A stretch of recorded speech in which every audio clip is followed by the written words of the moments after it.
They say the tape doesn't exist anymore. Officially, it was never recorded. The station denies it. The police deny it. Even the archives, which are supposed to keep every broadcast, have a gap. But those who were awake that night, they remember. They remember because they heard something that should never have been played on the air. A final transmission. A voice swallowed by static. Some say if you find a bootleg copy, and you play it after midnight, you can hear it all over again, not just the broadcast, but the breathing. And if you let it play too long, that breathing isn't just in your speakers. It's in your room. This is the story of Ethan Cole, the night shift host of Midnight Waves 103.6 FM, and the last voice he ever put on air. Ethan had been working nights for 6 years. He liked to joke that his only real audience was the insomniacs, truckers, and lost souls drifting through the dark. He wasn't famous, wasn't important, but he had a voice that people trusted. A warm, steady tone that kept lonely listeners company in the small hours. But radio is a strange thing. You never really know who's listening. Or what? That Thursday night, the building was empty except for Ethan. The daytime crew had locked up hours ago, and the station sat on the edge of town, isolated. A squat concrete block with its tower blinking red against the foggy sky. Inside, the studio lights buzzed, casting shadows on the soundproof walls. Ethan settled into his chair, a mug of coffee cooling beside the control board. The mic gleamed under the pale bulb. At 12:01 a.m., the on-air sign flicked red. "Good evening, night owls," Ethan said, leaning into the mic with a smile that only the walls could see. "It's just you and me tonight, and we've got a long stretch of darkness ahead. Let's see who's out there keeping me company." The usual routine. Play some low jazz, read a few dedications, take calls. But the phone lines were unusually silent. Only the low hum of the tower filled his headphones. He poured another sip of lukewarm coffee and drummed his fingers on the console. Then click. A faint crackle slipped into the feed. Not music, not static, something in between. He frowned, tapping a few buttons. "Must be the tower," he muttered. But the noise grew sharper. A sound like whispering. He leaned closer. At first it was faint, like someone talking from another room. But then he heard it. A voice. His name. Ethan. His throat went dry. He pulled off his headphones, heart thudding. The whisper vanished. Only silence. Shaking his head, he chuckled nervously. Too much coffee. Or not enough. He cued the next song and leaned back. But when the track ended, the line lit up. Line 1. Caller. Ethan straightened, cleared his throat, and pressed the button. "Midnight Waves, you're live. Who am I talking to tonight?" For a long moment, nothing. Just faint static. Then, a man's voice, low and tired. "I'm on the road," the caller said. "Highway 19. Can you see me?" Ethan blinked. No friend. That's not how radio works. But glad you're out there. You keeping awake?" The man's breathing filled the line. Slow, uneven. I just passed your building," he whispered. Ethan froze. "Past the station?" The man exhaled shakily. "Yeah, but that doesn't make sense. I'm 20 miles out. There's nothing here but trees and fog. But I saw it. Your tower. Your light." The line crackled. The voice distorted, dragging through the static like a tape being chewed. "You were standing in the window." Click. The line went dead. Ethan stared at the phone, his stomach sinking. He turned slowly toward the studio window, the one that looked out over the parking lot. Empty.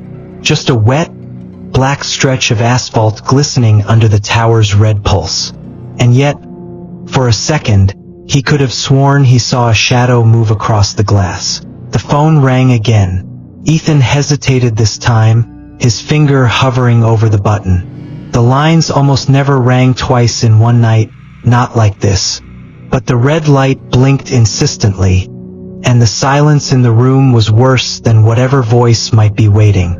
He pressed it. "Midnight Waves, you're live." This time, a woman's voice drifted through. Soft, fragile. "Ethan?"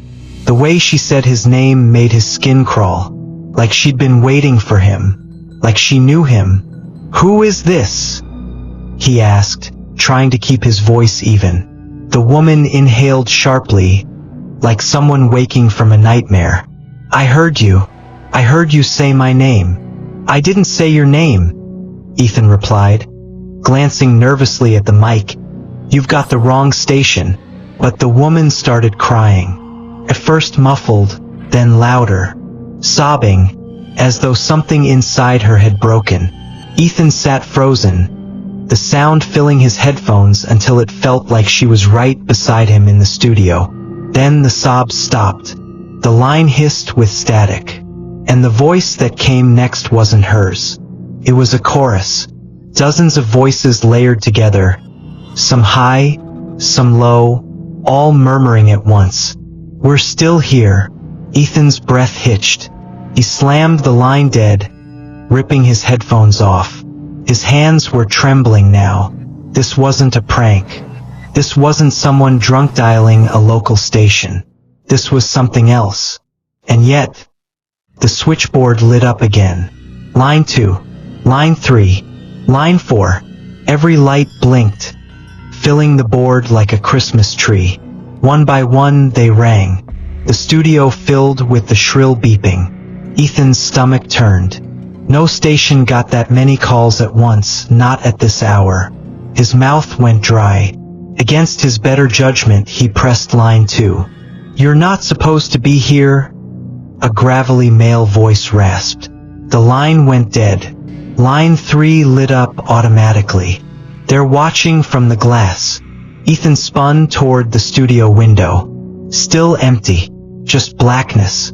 Line 4. "Don't turn around." His chest tightened. He couldn't help it, he did turn. And that's when he saw it. Through the glass of the recording booth on the other side of the studio, a figure stood. Pale. Motionless. Its face pressed almost lovingly against the soundproof window. The reflection of the tower's red light pulsed over its hollow eyes. The phone lines all went dead at once. Ethan staggered back, his chair scraping loudly against the floor. When he blinked, the figure was gone. Just silence. Only the faint hum of the tower. He sat there, frozen, every muscle in his body tight. Finally, he forced a laugh, the sound shaking. "All right, that's enough of that. Technical difficulties, folks. Let's put on some music." His hands fumbled across the console. He queued up a track, but when he hit play, no music came. Instead, the speakers filled with breathing. Slow, heavy, coming through the station's frequency, as though it was broadcasting itself. And beneath the breathing, a whisper. Ethan shoved his chair back from the console, heart hammering. The breathing still poured from the speakers, filling every corner of the studio. He yanked the master fader down, silence. But the whisper came again, even with the controls muted. "Ethan." It wasn't coming through the system. It was inside his headphones. "No," he muttered, ripping them off, tossing them onto the desk like they were burning his skin. "No, no, no." The silence pressed heavy now, thick as concrete. He wiped the sweat from his palms and stared at the clock above the door. 12:47 a.m. 13 minutes. That's all it had been since the first call. Felt like hours. He told himself it was a prank. Had to be. Some twisted listener with tech skills. But when he looked at the soundboard, something froze the thought in his throat. Every channel, every fader, every meter, they were moving, flickering, registering sound. But nothing was playing. The station was broadcasting silence. and yet the meters danced like a symphony was roaring through the wires. On instinct, Ethan hit the monitor button. His own voice spilled out of the speakers. But it wasn't his current voice. It was a recording of him. Same tone, same rhythm, same little stutter he had when nervous. Perfect copy. Midnight Waves. This is Ethan Cole, and tonight's show is special. He hadn't said those words. Not tonight. The recording of him kept going. His phantom voice calm, steady. Tonight, we're opening the lines to the ones who never stopped listening. The phones lit up again, all 6 lines at once. Ethan felt sick. He hadn't touched the board. He hadn't said a word. But something was hijacking his frequency. He slammed the power switch. The entire console went dark.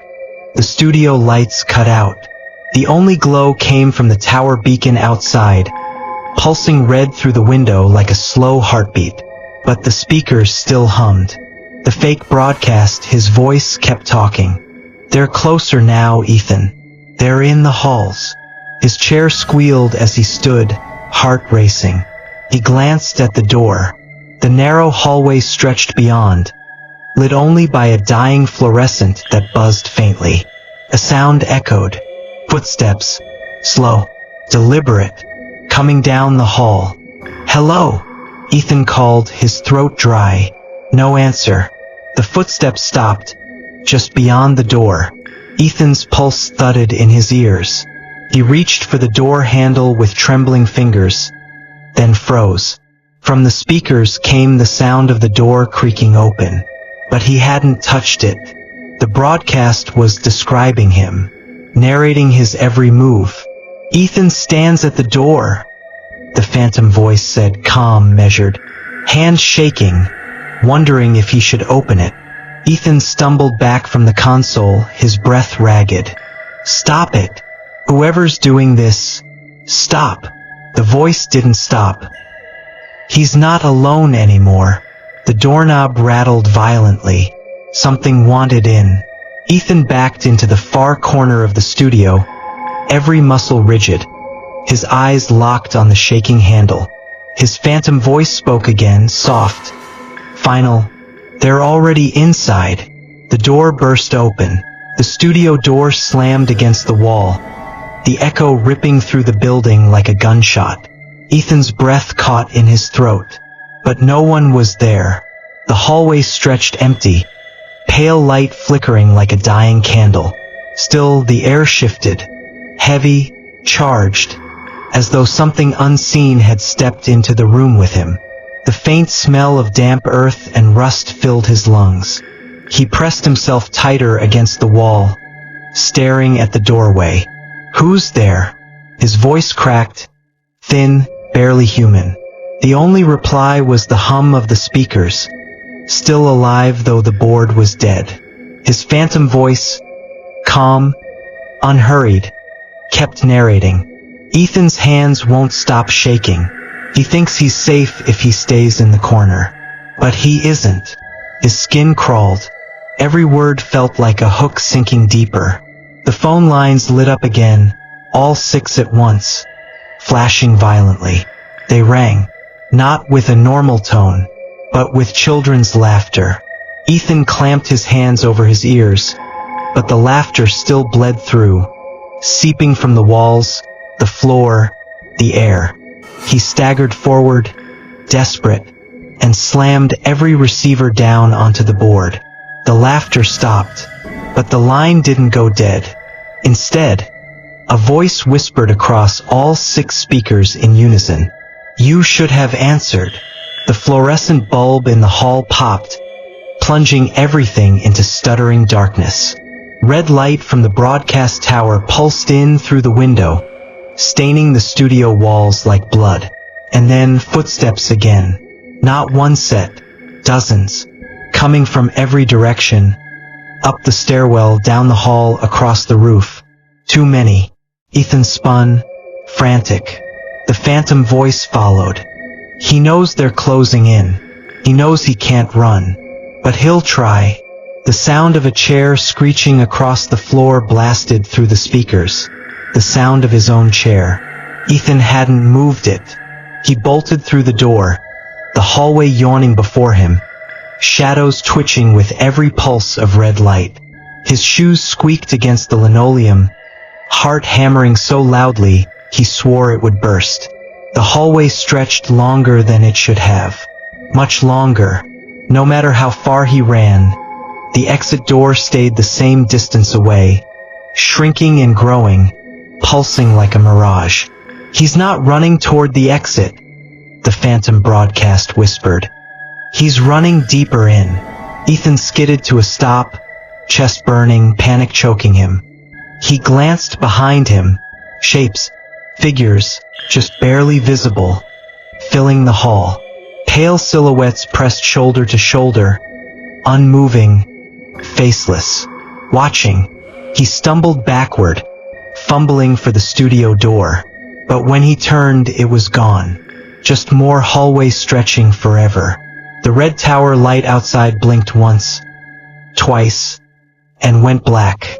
Darkness swallowed everything. And in that silence, the phantom voice spoke one last time. No longer calm, no longer measured. It was screaming, "Ethan Cole, this is your last broadcast." The faceless figures rushed forward. The station fell silent. No footsteps, no whispers, no Ethan. For one heavy moment, the broadcast carried nothing but static. A low hiss, as if the night itself were holding its breath. Then the board flickered alive. A voice crackled through the speakers. But it wasn't Ethan's. It was distorted, layered, as though 100 mouths spoke at once, spilling over each other in a tide of sound. "You are listening to the last broadcast." The static surged, drowning half the words, but the meaning was clear. "The host has gone home now, but don't worry. We'll stay. We'll stay with you. We're already in your walls, in your wires, in your ears." A faint sound bled through beneath the static. Breathing, shaky, rapid. Ethan's. He was still alive. Somewhere. The sound grew louder, closer, until it felt like he was pressed against the microphone. His breath hitched, then broke into a ragged sob. "Please," his voice hoarse-torn, "please, if anyone can hear me." The line cut with a screech, replaced by more laughter. The same childlike chorus that had rung the phones before. "You shouldn't have listened this far," the layered voice warned. "Now you're part of it too." The signal wailed, high and sharp, forcing listeners to wince. Then silence again. The station's carrier wave dropped dead. The red tower outside blinked one last time, and never came back. On the official logs, WKRX radio signed off forever at 3:03 a.m. that night. No one saw Ethan Cole again. But sometimes, if you tune your dial just right after midnight, you'll hear a voice whisper your name, and it will sound exactly like your own.